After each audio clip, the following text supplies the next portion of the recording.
Alors nous sommes le dimanche 29 juin 2014, nous sommes de retour à la Capte. J'ai quelqu'un à côté de moi, je vais lui demander de se présenter. Bonjour. Bonjour, Xavier Couette. Je présente Aquasensation, un nouveau concept que j'ai mis en place il y a 3 ans. Alors d'abord, le contexte, c'est la fête de la mer, c'est la 2e édition. On va pas dire qu'il fait beau parce que la première chose que j'ai entendue quand je branche le micro, c'est le bruit de la pluie sur la tente sur laquelle nous sommes, puisque nous sommes actuellement sur la plage, on est bien d'accord? On est bien d'accord, c'est pas le temps idéal, mais on est content, on est là, on va y croire, c'est le début de l'été. La 2e édition, comment tu la trouves?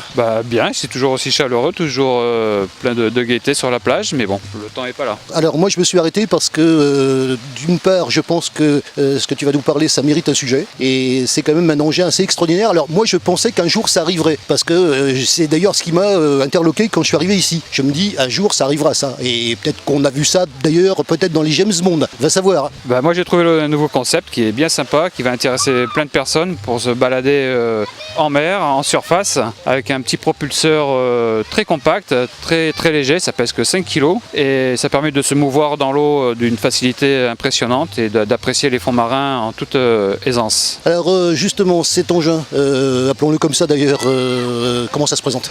C'est un matériel qui est très simple et très compact, comme je vous en ai parlé un peu avant. C'est un matériel qui se présente comme un ventilateur avec 2 poignées. Ça pèse que 5 kg, 30 cm de diamètre. On tient ça au bout des bras et on se laisse se balader tranquillement sur la mer. Alors apparemment il y a des poignées et puis il y a des leviers, non? Il y a 2 poignées sur chaque côté avec 2 accélérateurs. Par sécurité, dès qu'on lâche un accélérateur, ça s'arrête. Donc c'est très fiable niveau sécurité. Et on passe les vitesses, pareil, au niveau de la manette, comme un joystick, comme la PlayStation. On appuie rapidement sur l'accélérateur et on peut changer de vitesse. Il y a 3 vitesses. Voilà, 3 vitesses. Ça, on va à quelle vitesse à peu près? 5 km/h. 5 km/h, c'est quelqu'un qui marche normalement, mais dans l'eau, c'est largement suffisant pour se balader facilement. Donc vitesse lente, vitesse moyenne et vitesse un petit peu plus rapide. Voilà, 3 vitesses adaptées en fonction de chacun, suivant l'aisance de chacun. Quelqu'un qui n'en a jamais fait, parce que c'est un petit peu la question qu'on va se poser, la prise en main. La prise en main, très rapide, simplement une petite explication de 2 minutes, expliquer